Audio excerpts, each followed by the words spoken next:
Hi sir. Hi, how are you? I'm good. Karibu sana. Today we are here in CBD and we want you to tell us a little bit of what is happening right now. Well, I did receive a flyer yesterday that young men and women who have given their life to Christ would love to come and have a prayer walk. And I came to join them to show them that the church is praying for them, that the counsel of God will always stand. And of course, you know, these young people are good people, they're knowledgeable people, but every young person needs direction. Every young person needs direction. So we came to tell them, you know what, even as you're angry with government, the Bible tells us to pray for our leaders.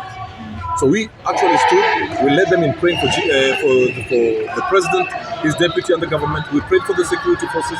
We did pray for the young ones and the families of the ones that have lost their young ones. But we've told them everything must be done within the parameters of the law. That we should never forget that a country is governed by law. Even these police forces, they are there to do their work.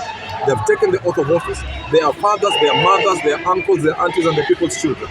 That we don't cause them pain, that when they go back, their children are crying. We prayed for the policeman who lost his hands.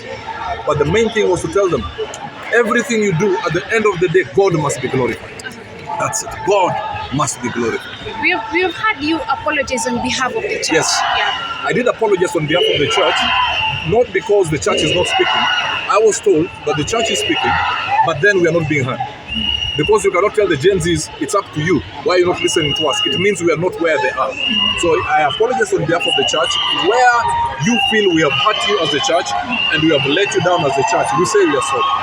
And we hope as we go forward, we'll appear more vocal in as far as guiding you, praying for you, praying for the government and for the leaders, that after all has been said and done, this is the be all and end all. After all has been said and done, God must be glorified in everything.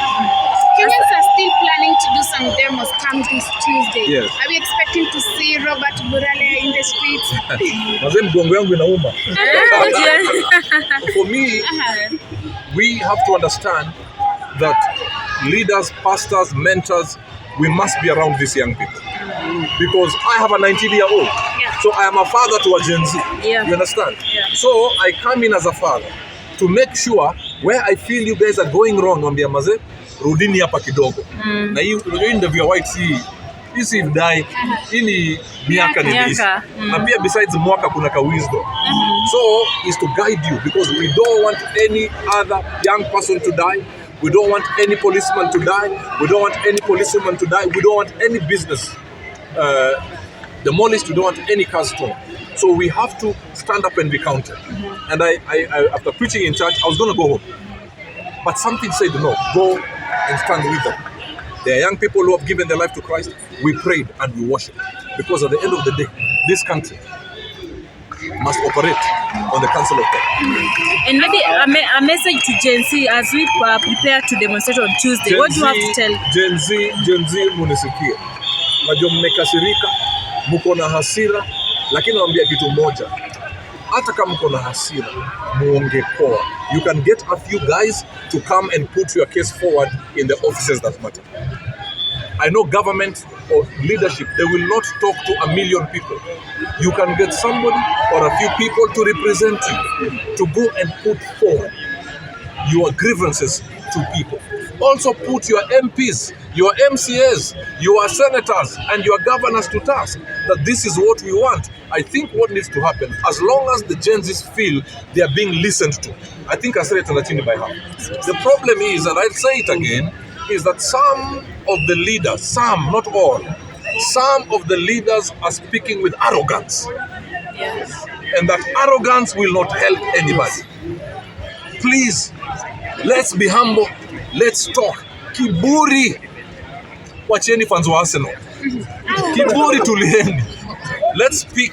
Let our words be seasoned with salt. Let our words have the counsel of God. That when we speak, even the young people said, wanasema, tumekasirika lakini huyo mse ameongea poa. And I want to take issue with the women's rep of a certain place that I saw.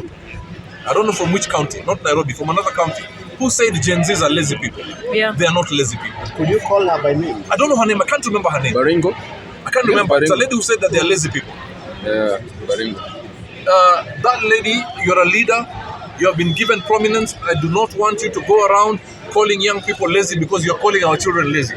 And our children are not place. Lazy. So please, let our words be seasoned with salt. Mr. Burale, Yes. we saw a president that won through the church. Yes. This guy was in charge the entire time. Yes.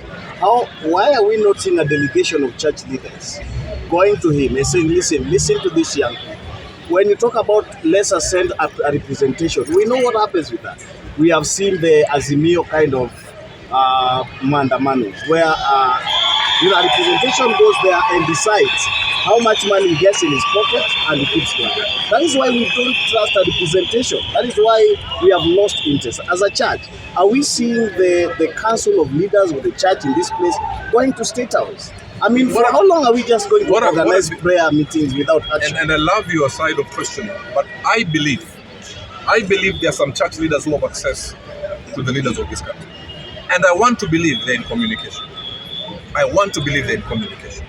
All I say, let's give them time. Maybe we are taking too long, but I do believe from the depth of my being that there are people who are communicating. I am not one of them. I do believe the church leaders who have access to the leaders will speak to them. Is your 19-year-old son or daughter coming for this? Daughter. Would you let her come? Bro, I saw my daughter last week. We are proud of her. Yeah. Lakini niliomba. Yeah. I have a daughter who does not like injustice. It's a great girl. But all I'll say is this.